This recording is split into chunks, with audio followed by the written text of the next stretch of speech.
Welcome back to Living with a Classic. We're out here with the 66 barnfind nest type, and finally we're going to start pulling the last of the things off it to get it ready to go off to the body shop. And we went through the previous video, showed really what needs to be taken off. It's a lot of stuff, but we're going to start up front with the lights and bumpers, and I think just work our way back, and then we got the screens to do as well. But let's just see how far we get today. Up front here we have these beautiful headlights. The fog lights have already been taken off by previous owner, and you have them in a box. And then we have turn signals over here and the parking lights. So I think we'll start with these. They seem to be in okay condition. They have a big M on them, so I think they are Marshall lights, or however you say that. Chrome around them is in excellent condition. But we're just going to see if it's going to be difficult to get them off or not. There we go. So I'm going to lay all these things out on the bench that's behind the camera, and then we'll get some bags and label everything and put it together.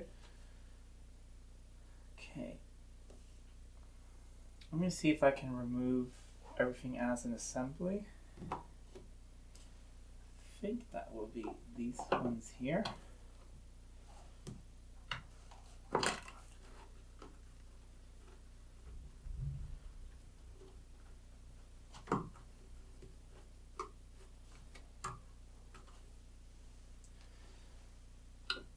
Because you have smaller screws around here for just removing the chrome ring to get the light out to change the bulb and all of that.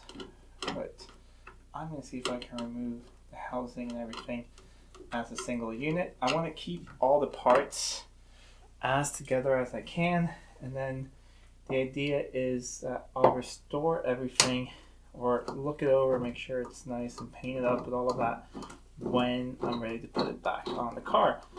So I think that will be the easiest way not to lose any parts.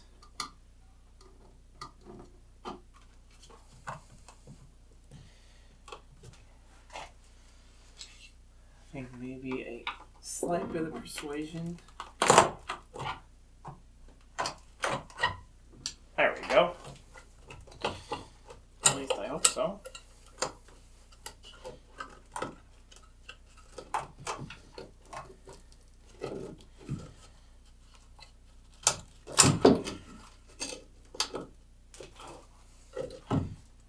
I don't think I forgot the screw. I just think it was just stuck on something. Okay, got the wiring. Alright, let's see if I can figure this out. Everything should be disconnected now. So here is the whole assembly with the cable out, and I'll just show you guys in the engine bay where I have to disconnect that. So in here is where the wiring just went through into here, and it connected to this junction box over there. So taking a picture of that, so I hopefully remember where everything goes. Otherwise, gotta check the wiring diagram. Let's put this back together. And next thing now is side indicator and the parking light over there. Hopefully that's pretty straightforward. And then it's the same on the other side.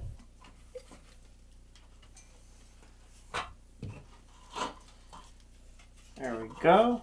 Should be able to get this side out as well. And I think I've already disconnected the correct cables. Just gotta get them off. They're in these metal tabs in here that they're bent into.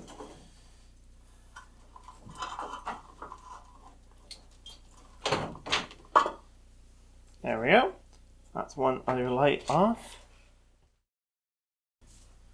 Now onto the side lights over here. Let's see. Seems to just be regular screws there. And one there. They seem to turn. Let's check this one. Yeah, that one turns also. So let's start up here.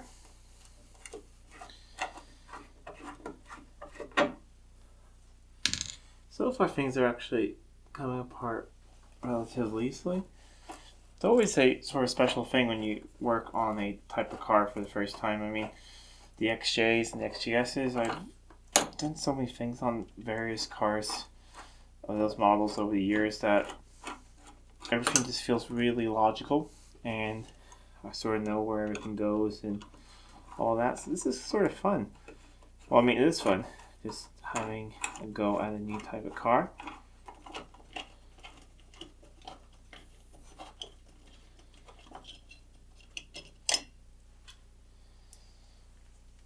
This doesn't really seem like it's original, at least to me. Someone put a loose nut there on the back. I mean, the car has been painted at one point in its life, so who knows. But it's the same on this one, so I don't know. Let me know if you know in the comments down below if that is original or not. I have to say, honestly, actually, I do have a workshop manual for this car. I just haven't really looked in it, but I'm going to bring it inside and have it as some breakfast reading so I can get better at knowing how to take things apart on this car. But this is sort of fun as well.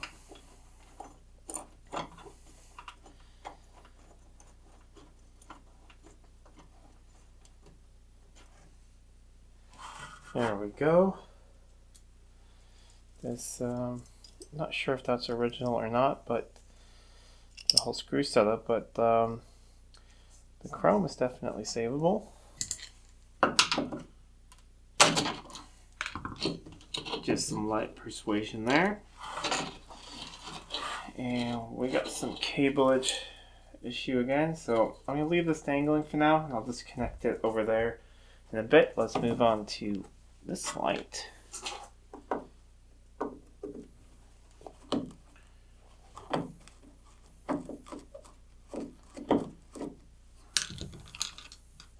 Okay. And that lens is actually in really good condition. Just dirty, so that can be used again. The more original things I can use, the better. It's sort of the look I want to go for with this restoration. Not overly restored, but being able to use original things that you can, polish up a bit and reuse. At least that's the plan. Make it look nice, but not overly restored.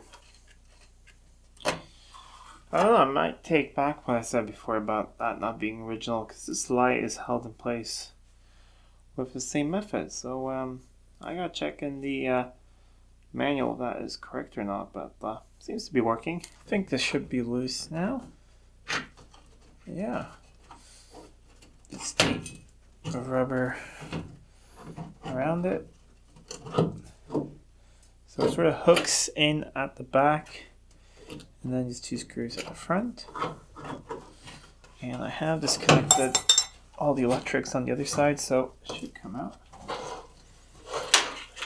There's that. And this one as well. So put those on the bench. Then I just got to remove the same stuff on the other side.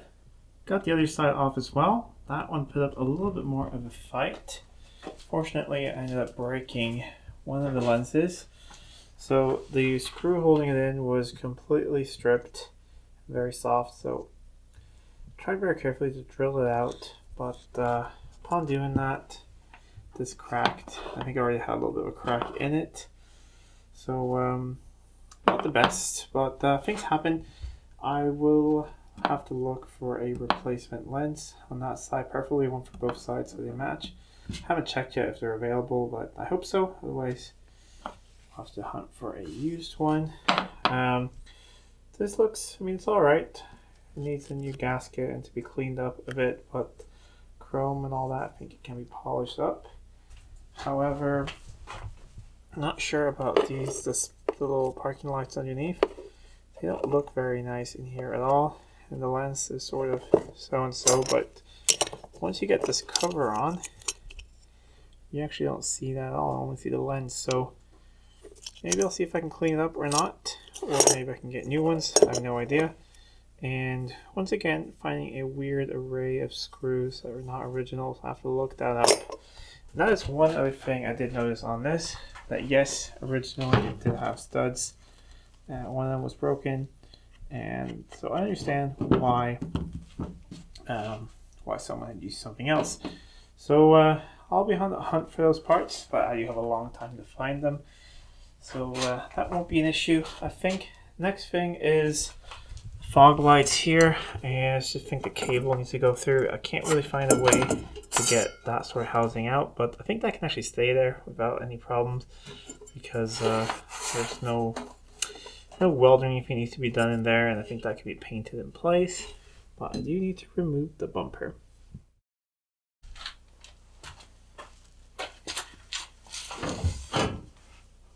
Got the two bolts under here completely finger loose. The ones on the side were not installed. I think the bumper's been off and it was just put on the car probably when I bought it just to make it more complete, or I'm not really sure.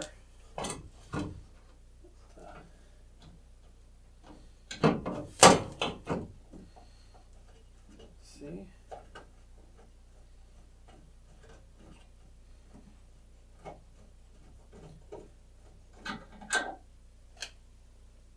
I think that should be it.